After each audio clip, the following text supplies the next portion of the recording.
آپ قرآن کریم فرقان حمید کی آیات کو بھی اگر آپ دیکھیں نا تو یہود جو تھے نا وہ مغرب کی طرف منہ کر کے اپنی عبادت کرتے تھے، اور نصارہ جو تھے وہ مشرق کی طرف منہ کر کے عبادت کرتے تھے، لیکن جو عبادت کرتے تھے نا اس کا آؤٹ پٹ معاشرے میں کچھ نظر نہیں آتا تھا.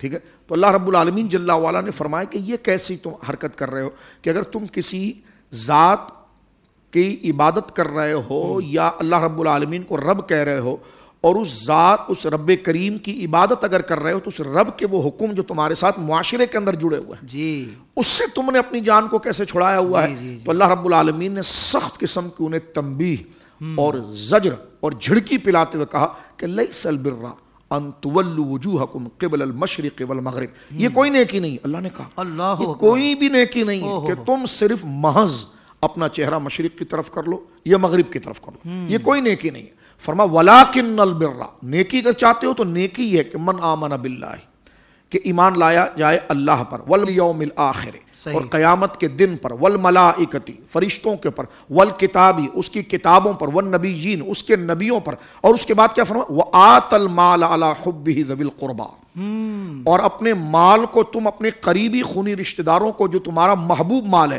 محنت تم نے کی ہے، کمایا تم نے ہے، جمع تم نے کیا، عَلَى حُبِّهِ ذَوِي الْقُرْبَى، جو تمہارا محبوب مال ہے وہ اپنے خونی رشتہ داروں پر تم خرچ کرو گے، والیتاما، یتیموں پر خرچ کرو گے، والمساکین، مساکین پر خرچ کرو گے، وابن السبیل، اور مسافروں پر خرچ کرو گے. اب آپ دیکھیں کہاں ایمان کے ساتھ ان حقوق کو قرآن جوڑ رہا ہے.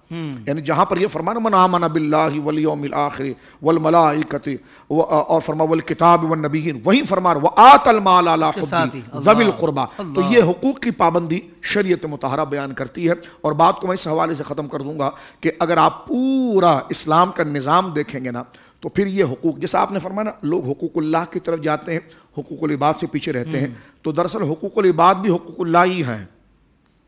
یہ بھی ذرا سمجھ لیجئے، کیونکہ یہ جو ماں باپ کے حقوق ہے یہ کسی تیسرے بندے نے ہم کو بتائیں، کس نے بتائیں؟ اللہ نے بتائے نا. تو یہ ظاہراً تو بندہ ہے لیکن وہ ادائیگی اللہ کے نام پر ہو رہی ہے، تو وہ حق بھی اللہ کا حق ہے، کیونکہ اللہ کے کہنے پر ان کا حق ہو رہا ہے، اس لیے وہ عبادت بن رہی ہے. تو ایک بات تو یہ ہے، لیکن کیونکہ بندہ اور خدا کے درمیان فرق کرنا تھا تو اس وجہ سے حق اللہ اور حق العبد کہہ دیا گیا ہے. ورنہ وہ حق العبد میں کیا، باپ میں ایسا کیا کمال ہے؟ باپ میں کمال اس لیے ہوا اس کی تعظیم کا یا اس کے حق کا، یہ ماں کے اندر جو کمال اور بچوں کو پابند کیا گیا اس کے حق کا، یا ماں باپ کو بچے کے لیے پابند کیا گیا یا پڑوس کے لیے یا بھائی کے دوست کے لیے، یہ کس کے کہنے پر ہوا؟ اللہ کے کہنے پر ہوا. تو اصلاً یہ ہے تو حق اللہ، لیکن ذات کے تعارف کے حوالے سے اس کو ایک فرق کیا گیا. اور خلاصہ بحث اس کی نکلی کہ تین باتیں عوام یاد رکھیں ہمارے دوست، کہ اسی ترتیب کے اعتبار سے تعارف کے حوالے سے تین حقوق بن جاتے ہیں. ایک تو حق اللہ، ٹھیک ہے، وہ عبادات کے زمرے میں جس پر بات کریں گے. ایک ہے حق نفس، ٹھیک ہے، آپ کی اپنی ذات کا جو حق ہے. اور تیسرا جو ہے وہ حقوق العباد، جو غیر آپ کی ذات کے علاوہ ان کے حقوق. تو شریعت مطہرہ نے پوری انسانیت، انسان کے سارے شعبے کو ان تین کے اندر جمع کر دیا ہے. یہ بھی نہیں کہا کہ تم دوسروں کا خیال کرو، یہ کہا کہ پہلے خود کا بھی خیال کر. اگر دوسرے کا خیال کرے گا خود کا نہیں کرے گا تو یہ بھی گناہ ہے. صرف خود کا ہی کرتا رہے گا دوسرے کا نہیں کرے گا یہ بھی گناہ ہے. تو وہ اس ترتیب کے ساتھ، اور ایسا بھی نہیں کہ صرف اپنے ہی پیچھے لگا رہے گا، مہمانوں کے پیچھے لگا رہے گا، والدین کی خدمت میں لگا رہے گا اور اللہ کا فرض چھوٹ رہا ہوگا، یہ بھی گناہ ہے. تو فرمایا حق اللہ، حق نفس اور حق العباد.